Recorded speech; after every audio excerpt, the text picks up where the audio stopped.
हाँ तो बच्चे कैसे हैं आप लोग। उम्मीद है कि आप लोग अच्छे होइएगा और मन लगा के पढ़ाई करते होइएगा।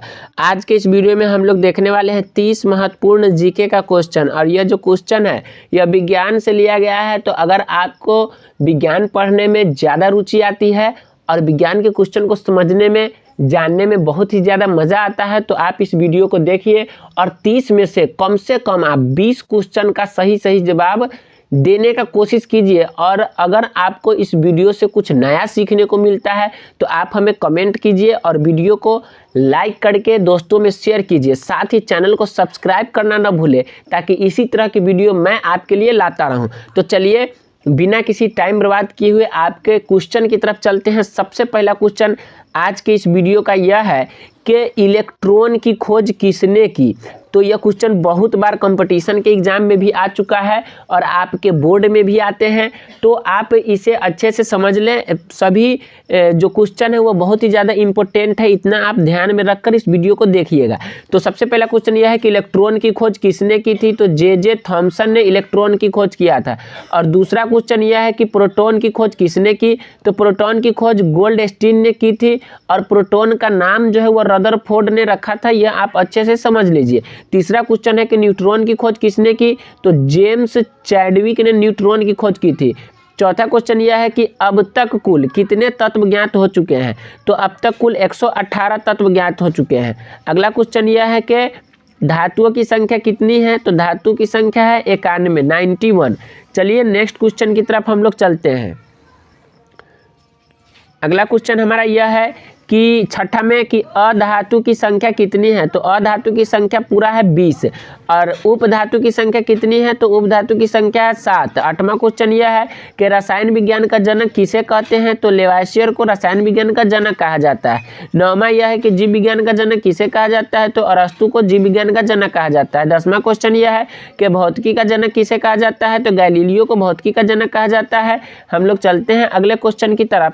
तो हमारा अगला क्वेश्चन यह है 11 नंबर में कि 100 डिग्री सेल्सियस बराबर कितना केल्विन होता है। तो 100 डिग्री सेल्सियस बराबर होता है 373.15 केल्विन। क्वेश्चन नंबर 12 यह है कि ठोस कार्बन डाइऑक्साइड को क्या कहते हैं। तो ठोस कार्बन डाइऑक्साइड को शुष्क बर्फ कहते हैं। 13 नंबर क्वेश्चन यह है कि द्रव्यमान संरक्षण का नियम किसने दिया था। तो द्रव्यमान संरक्षण का नियम लेवासियर ने दिया था। 14 नंबर क्वेश्चन में कहता है कि एवोगाड्रो संख्या का नाम जो मान है कितना होता है। तो एवोगाड्रो संख्या का मान होता है 6.023 गुणे 10⁻23। नेक्स्ट क्वेश्चन हमारा यह है 15 नंबर क्वेश्चन में कहता है कि परमाणु सिद्धांत किसने दिया था। तो जॉन डाल्टन ने परमाणु सिद्धांत दिया था। 16 नंबर क्वेश्चन बहुत इंपॉर्टेंट है कि 1 ग्राम सोने से लगभग कितना किलोमीटर लंबा तार बनाया जा सकता है। तो उत्तर इसका हो जाएगा 2 किलोमीटर। 17 में है कि विद्युत और ऊष्मा का सबसे अच्छा सुचालक कौन सा धातु है। तो चांदी है। 18 में है कि विद्युत और ऊष्मा का सबसे खराब सुचालक कौन सा धातु है। तो लेड यानी पीबी जिसे हम सीसा भी बोलते हैं। 19 नंबर है कि सबसे हल्की धातु का नाम क्या है। तो सबसे हल्की धातु कौन है, लिथियम है। यहाँ पे क्वेश्चन जो है इम्पोर्टेंट है, इसे आप अच्छे से देख लीजिए क्या है वो क्वेश्चन कि सबसे हल्की धातु का नाम क्या है। सबसे हल्की धातु का नाम है लिथियम। और सबसे भारी धातु का नाम क्या है। तो ऑस्मियम।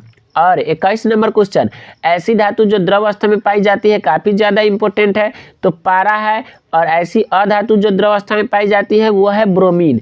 चलते हैं अगले पेज की तरफ। अगला पेज में हमारा क्वेश्चन 23 नंबर यह आता है कि पृथ्वी पर सबसे अधिक मात्रा में पाए जाने वाला धातु कौन है। तो पृथ्वी पर सबसे अधिक मात्रा में पाए जाने वाला धातु एल्यूमिनियम है। और आधुनिक आवर्त सारणी में वर्गों की संख्या कितनी है। तो 18। आधुनिक आवर्त सारणी में आवर्तों की संख्या कितनी है। तो 7। शुद्ध सोना कितने कैरेट का होता है। तो शुद्ध सोना होता है 24 कैरेट का। जिसका गहना हम लोग जो बनवाते हैं तो वो जो सोना उसमें होता है वो कितने कैरेट का होता है। तो 22 कैरेट का, ये आप याद रखिएगा।